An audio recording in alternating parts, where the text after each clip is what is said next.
আসসালামু আলাইকুম। জি, গতকালকে রাত্রে বাংলাদেশ ক্রিকেটের বিষয় নিয়ে কিছু কথা বলছিলাম। তো আমি কিছুটা আশঙ্কা করছিলাম কিছু বিষয়ে। যে ভদ্রলোক পরিচালক খেলোয়াড়দেরকে নিয়ে কটূক্তিটা করেছিল, উনি উনার লিমিটেড থেকে বেশি আগ্রাসী কথাবার্তা বলছে।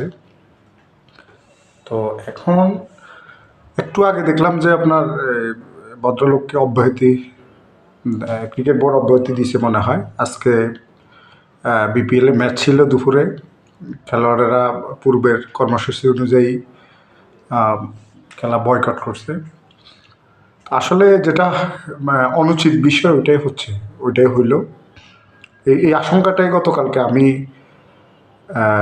গতকালকে যে ভিডিওটা করছিলাম ওইটাতে এই আশঙ্কাটাই করছিলাম যে এটাই মনে হচ্ছে, ওইটাই হইল। একটু আগে দেখলাম নিউজে যে যে দর্শকেরা মাঠে বিপিএলের খেলা উপভোগ করার জন্য নিজেদের পকেটের টাকা খরচ করে মাঠে আসছিল, ওনাদেরকে সেনাবাহিনী ওনারা একটু উগ্র মাঠে না ঢুকতে পেরে মনে হয় একটু উগ্রতা মাঠের বাইরে বা গেটে ঝামেলা করতেছিল, ওদেরকে ছত্রভঙ্গ করে দেওয়া হয়েছে। আসলে দেখেন, এত কিছুর পরেও বাংলাদেশের মানুষ ক্রিকেট দেখে, এত কিছুর পরেও মানুষের নিজের পকেটের টাকা খরচ করেই ক্রিকেট দেখে। এর আগেও আমরা দেখেছি লাইনে ক্রিকেট টিকিট কাটার লাইনে দর্শকদেরকে ইয়ে করা হয়েছে, দর্শকদেরকে লাঠি পেটা হয়েছে। এবারও দেখলাম। আসলে এগুলো কোনোভাবেই কাম্য না। আমরা চাই বাংলাদেশের ক্রিকেট যতদূর গত 20-30 বছরে যতদূর আমরা অগ্রসর হতে পেরেছি, বাংলাদেশ সামনে ইনশাল্লাহ আরও ভালো ক্রিকেট খেলতে পারি।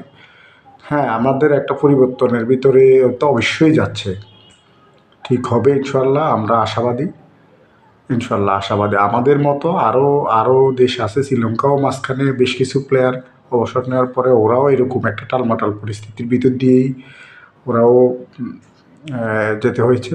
তো আশা করি সব কিছু সুন্দর সমাধান হবে ইনশাল্লাহ। আর আমি তো প্রফেশনাল কথা বলি না, আমাদের কথায় ভুল ভ্রান্তি থাকতে পারে, আপনারা কমেন্ট করবেন। আর যদি আমার ছোট ভাই বড় ভাইদের ভিতরে যদি আপনারা আগ্রহ করেন এই ধরনের কথা আগামীতে আরও বলার, ইনশাল্লাহ বলবো।